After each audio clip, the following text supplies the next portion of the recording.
Welcome back to Morning Joy, where truth matters. I'm your host, Keith Downey, and on The Next Right Thing with Debbie Georgianni and Adam Bly, talking all about the Annunciation, and now talking about current day, what exactly Adam has seen when it comes to the Virgin Mary.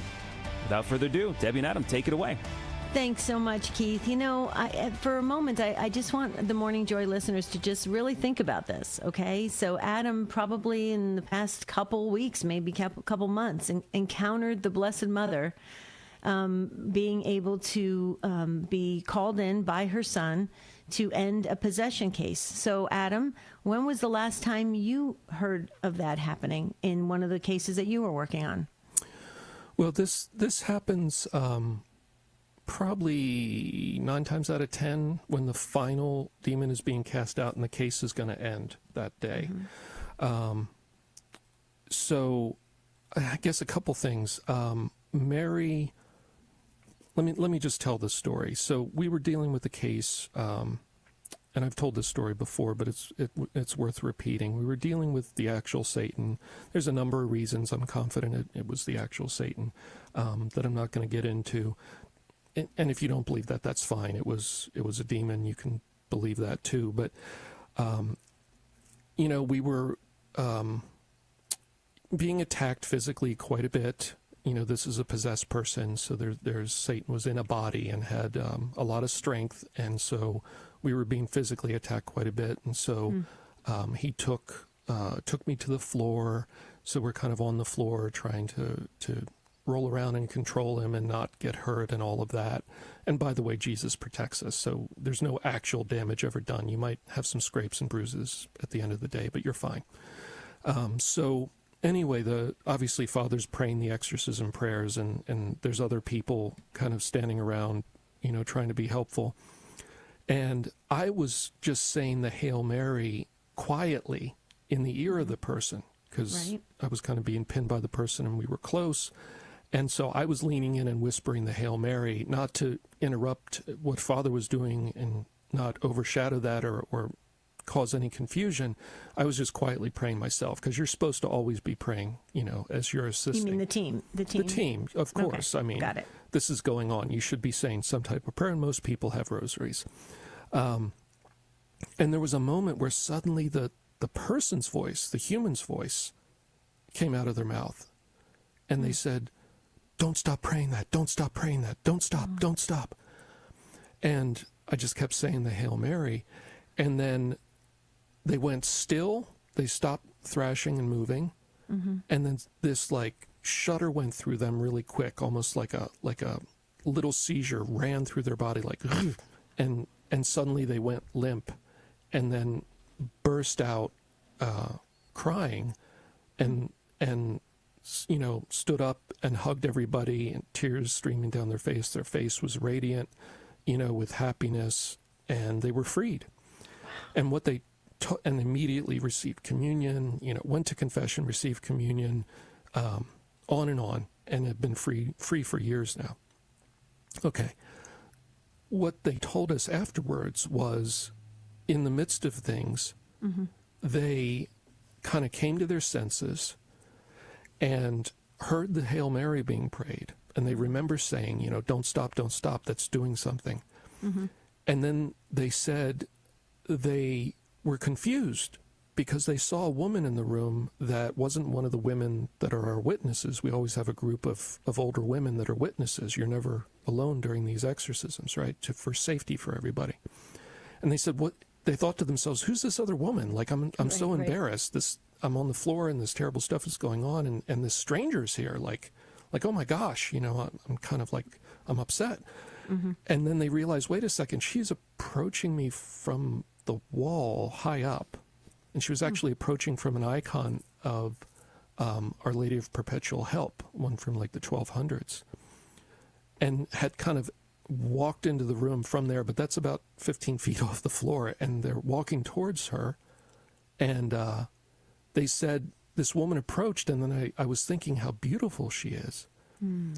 And then she looked at me and smiled, and then she looked at Satan and she frowned, and she said 2 words, "It's over." And that was the moment that shudder went through them and they were freed. And I've had a number of people who have had the gift of seeing Mary physically. Like, to them, they're actually, for a moment, kind of confused, like, who's this other person? To them, they're completely flesh and blood, three-dimensional, real. And they But all... are you talking the team or the possessed individual? No, only the person that she's about to free. Oh, we the don't person see she's her. about to free. Okay, Yeah. okay. And they all cry at her beauty and her presence and her love afterwards. It's like a tremendous gift they receive. Wow. The other thing I want to share, I mentioned the rose. Before you Go share ahead, that, go ahead. let me just, that particular case that you are talking about, how long ago was that? Do you remember when it was? Like, was it just last year, a couple years ago? It was a couple years ago, yeah. Okay. Do you realize, do you kind of think about that sometimes? I mean, we all know that the Blessed Mother, is with us, right? So we know that, and then we believe that. And we believe all of heaven, is there. But to know that she was actually like right there in the room, probably 6 feet from you. Well, the enemy testifies to that. Not that you always believe them. In fact, you have to be really careful. They lie all the time. But in fear and trembling, they testify to Mary's presence and praying for the person. Her presence at the tabernacle, always at the tabernacle with their son. At the tabernacle, yeah. This type of thing.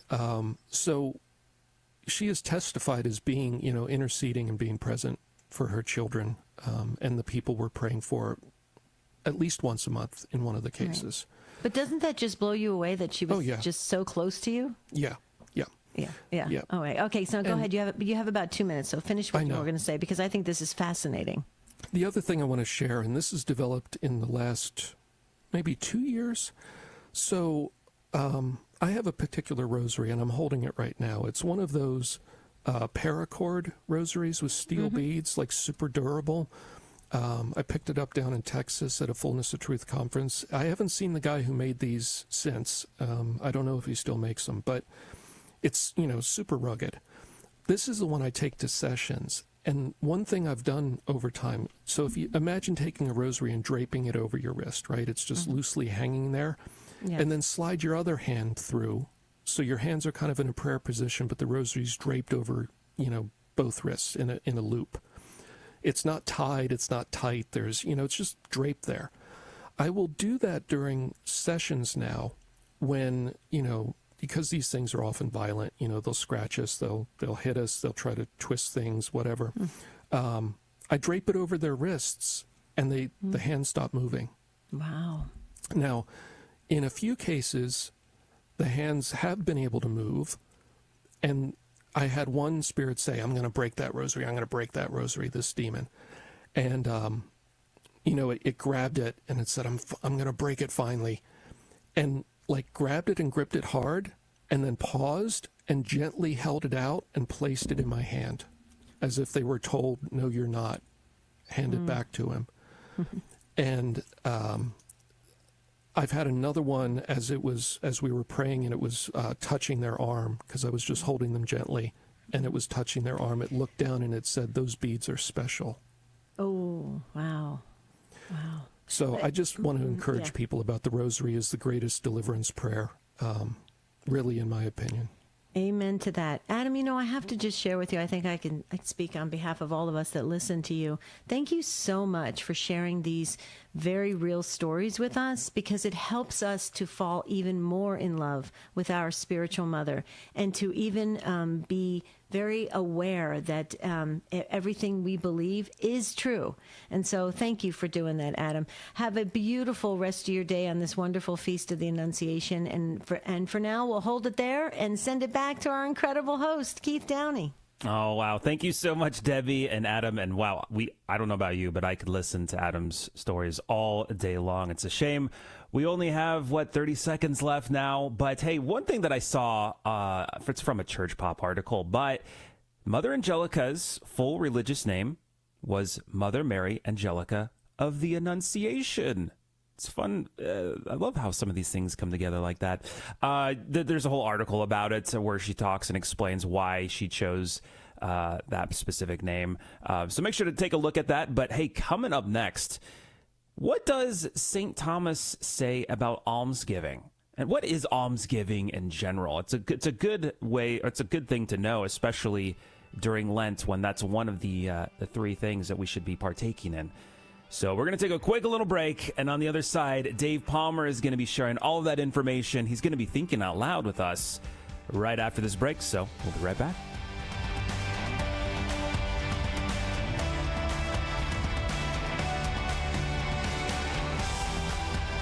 You're listening to Morning Joy, where truth matters.